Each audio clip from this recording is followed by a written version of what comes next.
Mozambique's capital experienced an internet shutdown on Friday. This comes after violent protests against the re-election of the ruling Frelimo party. The unrest began on Thursday when opposition supporters accused the Election Commission of rigging the votes of elections held earlier this month. I'm now joined by Zenaida Machado, a senior researcher at Human Rights Watch. Zenaida, thank you so much for your time and for joining us this afternoon. Now, how do you view the government's decision to restrict internet access in light of international human rights standards, and what are the specific rights that are being violated by this action? Good afternoon, and thank you so much for having me. How do I view it? I view it as an illegal measure, as an arbitrary decision. It's not clear who in the government took it, but it's very clear from the conversations we had with some of our contacts inside the three mobile internet providers that they were simply obeying to an instruction. And that instruction came on the basis for security reasons, because authorities apparently were struggling to contain the protests, and they felt that probably shutting down mobile phone internet communications would not allow protesters to communicate among themselves. That's illegal. It's a serious human rights violation. Shutdowns violate multiple rights, including the right to freedom of expression and information. And also there's others, like, for example, the right to free assembly. Those that wanted to go out and peacefully protested on Saturday or Friday were unable to do so because they could not communicate through their mobile phones. Were the cell phone operators explicit as to who they were obeying this instruction from? No, we did not get an official answer from the cell phone companies. We were able to speak to a few people who work for them and who then explained what was going on when we tried to understand why was the shutdown. But I understand that MISA Mozambique has issued a statement explaining technically what exactly the problem was. How does this internet shutdown just relate to broader issues of freedom of expression in Mozambique? And what do you think of the legal jurisdictions, if any, provided by the government for this action? That's the challenge we have at the moment, is that the government has not provided any legal reason for why we could not have internet for the entire Friday. And they have not also, the mobile phone companies also have not explained why they were silent in terms of providing data to their customers on Friday.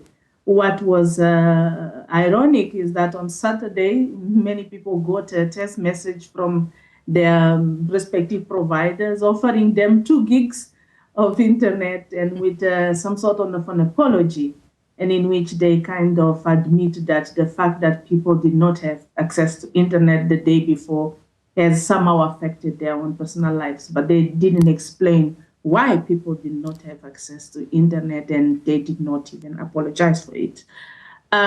So I think this comes as a culmination of a series of other actions that the authorities in Mozambique have taken in the past few years to curtail people's rights to express themselves, to peaceful protest, to peacefully assembly.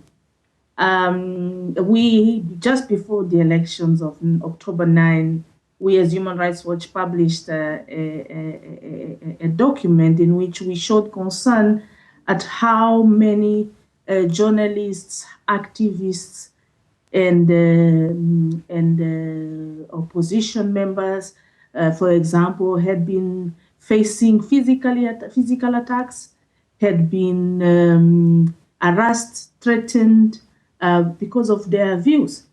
Journalists in particular have been targeted several times during these elections, either during the campaign or during the voting itself. They were not allowed to do their job. They were not allowed to access certain voting posts because of reasons that nobody was able to explain. And after elections, we saw how journalists were tear gassed, and some of them got serious injuries by tear gas canisters when they simply left their newsrooms and went to do their job, which was to cover the protest. So it's clear that the authorities have this paranoia about controlling the narrative, choosing who has the right to say and what. And whenever people who feel discontent, feel aggrieved, come up to express themselves, they will find solutions that are arbitrary, are illegal, and serious abuse of power to limit their rights. With all of this, then, Zenaida, how can the international community respond to the situation, particularly in Mozambique? What recommendations would you put in place in terms of how this could be mitigated between the government and the community of Mozambique? I think the first thing that the international community needs to understand is that there is nothing in Mozambique that is happening for the first time. This is a combination of a series of events. It's been escalating for the past years. The past 10 years have been very difficult for journalists to do their job, for critics to express themselves. And we have been making calls over the past almost a decade for the international community to somehow intervene, but also to remind the Mozambican government of its obligations, nationally, regionally, and internationally. At this stage, what we can do is to make that call again for the international community to first put pressure on the Mozambican government to publicly condemn the abuse we have been seeing during this election. Because the silence, this inoperation of the partners like SADC, African Union, and the other international partners somehow affect the credibility of the elections itself. The second one is to insist that the Mozambican government should investigate the abuses that have been documented, either by organizations like Human Rights Watch, but many other local groups that are doing a great job in documenting the abuses by security forces on the ground, the use of excessive force, the arbitrary detentions. As I'm speaking to you, we have over 400 people detained for simple, peacefully protesting. The government must be reminded that protest is a right that is defended by the Mozambican constitution, but also by many other human rights laws that Mozambique is signatory to.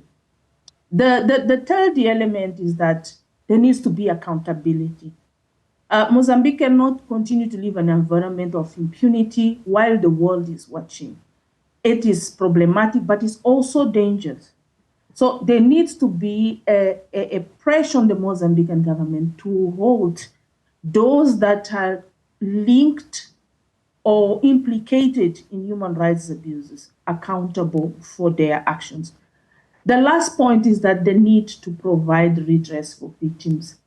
Over the years, we have had several cases of abuses where victims have had to pretend they are forgotten and move on with their lives. And then once in a while, we have those sporadic events of violence that reminds them of the trauma they have gone through. And yet again, they will lose somebody or somebody in their family will get injured and they won't get redress for that. That must stop. The Mozambican government should remember that the 32 million Mozambicans that live in these countries, they have rights. And it's the state's obligation to ensure that those rights are respected. What do you believe is the enabler of the Mozambican government in all their actions? I mean, you speak of so many atrocities, violence against journalists, them trying to control the narrative and being paranoid around what information is disseminated, to over 400 people being detained for protesting. What do you think that exists within Mozambique that still allows for the government to continue in the way that it does? The first one is exactly what I said, the paranoia about controlling a narrative. The second one is impunity. The ruling party has enjoyed some sort of impunity because it controls everything. When you see a party winning elections with 70% of the vote, At least that's what the Election Commission says, because those numbers are being seriously disputed. You kind of imagine what kind of power this party has to decide and to do as it pleases. And one of the things that they decide and do as it pleases is to use security forces in their benefit. On Saturday, we had a blatant example of how the Mozambican security forces are partisan and unprofessional. In Niassa province, there were two crowds of political sympathizers manifesting on the streets of Mekanyelas. One of Podemos, which is the party that is currently leading the protests, nationwide protests, and the other one was the ruling party, somehow celebrating the results that had been announced 2 days before. Police was in the middle of the two groups, and there was some sign that the Podemos group was coming closer to the Frelimo group. What did police do? They simply decided to fire live bullets at the Podemos crowd, while the Frelimo supporters were cheering up, jubilating, and clapping their hands. The result of that is that at least 6 people were seriously injured with live bullets. That is unacceptable. Police has no right to decide which political crowd should exercise their freedom to protest. Podemos, Frelimo, and any other party, regardless of people's affiliation, they are all Mozambicans and they should be enjoying the same right. And the activity of the Mozambican security forces is to ensure that all Mozambican citizens, regardless of their political affiliation, enjoy the rights that the Constitution provides to them. Right. So what we have seen over the years is that the ruling party uses the security forces in their benefit, and they know that they can do whatever they want as it pleases them, because the security forces will defend them. And on top of that, we also have an excessive control of the judicial system. So even if those cases are taken to court, they somehow have created a machinery behind the judicial system that allows the citizens on the back foot. Right. Zenaida, unfortunately, we have run out of time. A very disturbing scenario happening out in Mozambique, and we certainly do hope that those protests will quell and a way forward will be found for the residents of Mozambique. That's Zenaida Machado, senior researcher at Human Rights Watch, speaking to us there about the internet cut down in Mozambique on Friday. Now,